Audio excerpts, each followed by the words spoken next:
This is Bilal for video सरकार भाई। आज की इस वीडियो के अंदर हम अनबॉक्स करने वाले हैं एक ऐसी डिवाइस को जो कि वैल्यू फॉर मनी होने का क्लेम करती है। पाकिस्तानी मार्केट के अंदर ना इस टाइम पे एक बड़ी फिल्म चल रही है और वो फिल्म ये है कि पाकिस्तानी मार्केट के अंदर वैल्यू फॉर मनी क्लेम करने वाली कंपनियां बहुत ज्यादा हैं, लेकिन actual value for money devices बहुत ज्यादा कम हो गई हैं।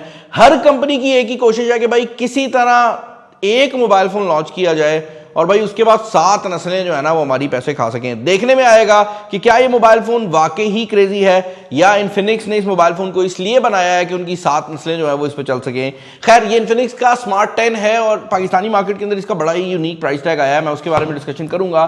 464 के वेरिएंट के अंदर आ रहा है ये मोबाइल फोन। फ्रंट साइड पर कुछ मेन हाईलाइट्स मेंशन की गई हैं, जिसके अंदर सबसे बड़ी हाईलाइट ये है कि इसके अंदर 120 हर्ट्ज का रिफ्रेश रेट दिया गया है। जिस प्राइस टैग में ये आ रहा है 120 हर्ट्ज का डिस्प्ले वाकई एक अच्छी चीज है। इसके अलावा 300% वॉल्यूम स्पीकर को मेंशन किया गया है और IP68 water and dust resistance को मेंशन किया गया है। 68 बोल गया हूं, IP64 है। और उसके अलावा इन्फिनिक्स AI को मेंशन किया गया है। साइड पर कुछ और हाईलाइट्स दी गई हैं जिनके अंदर अगेन वही चीजें हैं भाई, साइड पर भी वही चीजें दी गई हैं। बैक साइड पर अगर आप देखते हैं तो इस मोबाइल फोन के अंदर 48 मंथ्स की TUV की फ्लुएंसी गारंटी दी गई है कि ये अगले जो 48 मंथ्स हैं उस तक फ्लुएंट रहेगा। इसके ऊपर मैं जरा आगे चलकर बात करता हूं। मोबाइल फोन जो है इसको यहां पर निकाल लेते हैं। हमारे पास जो कलर मौजूद है इस कलर का नाम है टाइटेनियम सिल्वर। देखते हैं कि ये टाइटेनियम सिल्वर आखिर कैसा दिखता है भाई। बॉक्स के अंदर सबसे पहले आपको आपकी डिवाइस देखने को मिल जाती है। अब इन्फिनिक्स उन कुछ ब्रांड्स में से है जो कि कम प्राइस रेंज के अंदर भी जो सामान है वो पूरा डाल के भेजता है, यानी कि आपको यहाँ पर एक हार्ड शेल केस जो है वो देखने को मिल रहा है इस मोबाइल फोन के साथ। उसके अलावा इन्फिनिक्स का ये वारंटी कार्ड है। खैर, ये वारंटी कार्ड अब पहले ज़माने में होता था कि आपको वारंटी कार्ड लेके जाना पड़ता था, अब ये वारंटी कार्ड सिर्फ एक मतलब आप समझ लें कि ऑथेंटिकेशन के लिए है। एक्चुअल जो वारंटी है वो मोबाइल फ़ोन जब आप ऑन करेंगे तब से स्टार्ट होती है।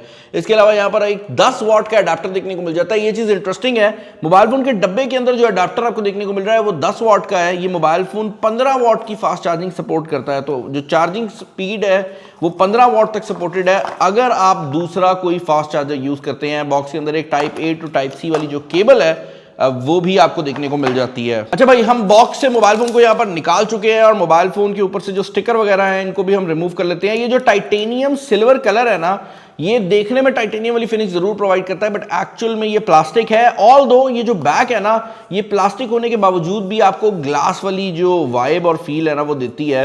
मतलब इसको आप हाथ लगाएंगे ना आपको ऐसे लगेगा आप ग्लास को टच कर रहे हैं, लेकिन है ये प्लास्टिक ही। ऊपर वाली साइड पर आपको ड्यूल स्पीकर की जो ग्रिल है वो देखने को मिल जाती है। बैक पर ड्यूल कैमरा है, इसमें एक 8 मेगापिक्सल का सेंसर है और दूसरा बेसिकली आपका QVGA सेंसर है। नीचे टाइप C की पोर्ट, आपका हेडफोन जैक और उसके अलावा स्पीकर ग्रिल देखने को मिल जाती है। और इस साइड पर वॉल्यूम रॉकर कीज और आपका फिंगरप्रिंट स्कैनर जो है वो आपको देखने को मिल रहा है। सिम स्लॉट भी यहाँ पर दी गई है, तो हम पहले सिम सिचुएशन भी चेक कर लेते हैं। ओके भाई, सिम स्लॉट वाली साइड से हमें कोई भी सरप्राइज देखने को नहीं मिलता। ये 64 GB इंटरनल स्टोरेज के साथ आता है और जिस रेंज में ये मोबाइल फोन आ रहा है, बाय द वे इसका प्राइस टैग 23,999 है। जिस प्राइस रेंज के अंदर ये मोबाइल फोन आ रहा है उस रेंज में आपको जो स्टोरेज मिलती है वो स्लो ही होती है। तो कहने का मकसद ये है कि अगर आप इसके अंदर 128 GB या 256 GB का मेमोरी कार्ड डालते हैं तो इस मोबाइल फोन के ऊपर आपको फायदा हो सकता है, क्योंकि इसकी जो अपनी स्टोरेज है वो भी कोई बहुत ज़्यादा क्रेजी स्पीड वाली नहीं आने वाली। इंटरनल्स की अगर आप बात करते हैं तो यहाँ पर जो इंटरनल्स लगाए गए हैं वो यूनिसॉक का जो चिपसेट है वो मौजूद है। ये रीब्रांडेड चिपसेट है, ये पहले डिफरेंट नाम से आता था बट इसको यूनिसॉक T7250 कहते हैं। आसान अल्फाज में बताऊं तो भाई एंटूडू के ऊपर ये तकरीबन 2,70,000 के करीब का स्कोर प्रोवाइड कर देगा। यूनिसॉक के जो चिप्स होते हैं ये रॉ परफॉर्मेंस में काफी पावरफुल होती है। यही वजह है कि अगर आप इसकी PUBG परफॉर्मेंस की बात करते हैं तो HDR से HD सेटिंग के ऊपर जो है ना वो आपको हाई फ्रेम रेट जो है वो ये प्रोवाइड कर देगा, which is strong for something like this. इस तरह के प्रोसेसर के लिए एक स्ट्रॉन्ग PUBG परफॉर्मेंस जो है वो आपको देखने को मिल जाती है। दूसरे प्रोसेसर जो मीडियाटेक की तरफ से आते हैं इस रेंज में वो इससे एक सेटिंग नीचे रहते हैं, बट ये इसके पीछे रीजन ये है कि इनकी एफिशिएंसी थोड़ी कम है, जो बैटरी वाली एफिशिएंसी है, लेकिन इनके अंदर जो परफॉर्मेंस है वो थोड़ी सी ज़्यादा होती है। सॉफ्टवेयर की अगर आप बात करते हैं तो यहाँ पर आपको जो out of the box software देखने को मिलता है वो इन्फिनिक्स का अपना जो OS है वही है, इसको XOS कहा जाता है।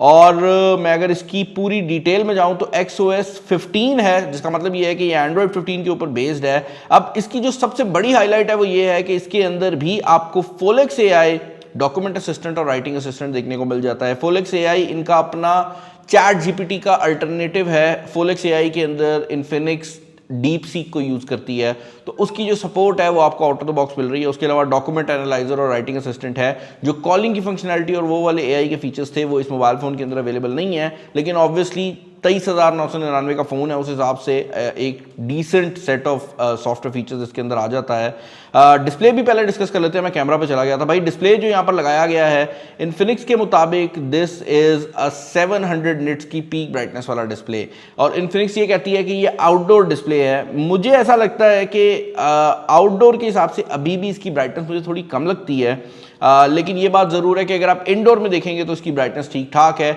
आउटडोर की जो ब्राइटनेस है ना, मुझे ऐसा लगता है कि 1000 निट से ऊपर होनी चाहिए। बट डिस्प्ले की क्वालिटी काफ़ी सॉलिड है, और डिस्प्ले के अंदर जो प्राइस टैग के हिसाब से सबसे बड़ा फीचर दिया गया है वो स्क्रीन रिफ्रेश रेट का है। यहाँ पर 120 हर्ट्ज आपको रिफ्रेश रेट मिल जाता है। अगेन 23,999 के हिसाब से एक काफ़ी डिसेंट डिस्प्ले है। नीचे चेन मौजूद है बट ओवरऑल डिस्प्ले काफ़ी डिसेंट है। कैमरास की अगर आप बात करते हैं तो फ्रंट और बैक दोनों ही 8 मेगापिक्सल के सेंसर्स हैं, और हमने इन सेंसर्स को ट्राई आउट किया है। एंड इन रियलिटी एक चीज़ जिसने मुझे सरप्राइज किया वो ये है कि ऑल दो जो कलर्स हैं वो ये थोड़े से येलोइश टोन के अंदर रखता है, बट इसकी जो रेजोल्यूशन है कैमरास की वो नहीं फील होती कि वो 8 मेगापिक्सल है, वो उससे ज़्यादा फील होती है।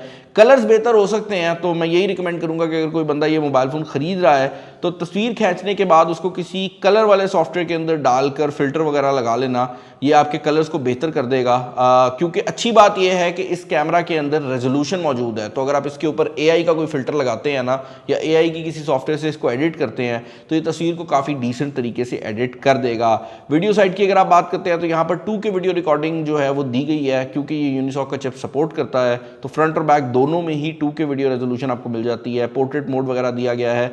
सुपर नाइट मोड के नाम से भी एक मोड दिया गया है जो काम करता है, लेकिन टाइम काफ़ी लेता है। ये आप दोनों के दरमियान में जो डिफरेंस है वो देख सकते हैं। ये नॉर्मल अंधेरा था जो रूम के अंदर, उसमें तस्वीर खींची गई है, और ये सेम रूम के अंदर सुपर नाइट मोड में पिक्चर दी गई है। ऐसे लग रहा है कि कोई लाइट आ गई है, जबकि रियलिटी ये है कि ये सिर्फ नाइट मोड का यूज़ किया गया। तो नाइट मोड डिसेंट रिजल्ट देता है। अगेन मुझे लग रहा है कि जो कैमरा सेंसर्स हैं वो बेहतर लगाए गए हैं, और ओवरऑल इस प्राइस रेंज के हिसाब से कैमरास डिसेंट हैं। फिंगरप्रिंट स्कैनर भी इसके अंदर काफ़ी अच्छा दिया गया है। 5000 mAh की बैटरी दी गई है और 15 वाट की चार्जिंग है। मेरे ख्याल से 5000 से थोड़ी ज़्यादा बैटरी लगा देते ना, कोई 5200 5300 भी दे देते ना, तो थोड़ा यूनिक हो जाता। उसकी रीज़न ये है 5000 हम काफ़ी टाइम से देख रहे हैं, बट स्टिल एक स्टैंडर्ड बैटरी साइज़ है, तो बैटरी वाली साइड से आप एक्सपेक्ट कर सकते हैं कि आप एक दिन पावर यूज़र का जो है ना वो बड़े आराम से इस पर गुजर जाएगा। हिसाब से आपको स्पीकर या डिस्प्ले वाली साइड से मसला नहीं आने वाला, क्योंकि यहाँ पर वाइड भाई इस वीडियो में भी मैं स्पीकर की बात कर रहा हूँ, लेकिन मैं बेसिकली दिखाना ये चाह रहा था कि इसकी स्पीकर की क्वालिटी कैसी है। लगाया गया है सिक्योरिटी रेटिंग में, तो आपको तो वगैरह में ये चीज़ ज़रूर है कि इन्फिनिक्स ने यहाँ पर ड्यूल स्पीकर दिए हैं। ये चीज़ भी ज़रूर है कि जब दोनों स्पीकर चल रहे होते हैं तो आपको वो जो स्टेरियो का इफेक्ट है वो आ जाता है। स्पीकर लाउड भी हैं, लेकिन ये बात भी ज़रूर है कि ऊपर और नीचे वाले स्पीकर के अंदर जो पावर का डिफरेंस है वो काफ़ी ज़्यादा है।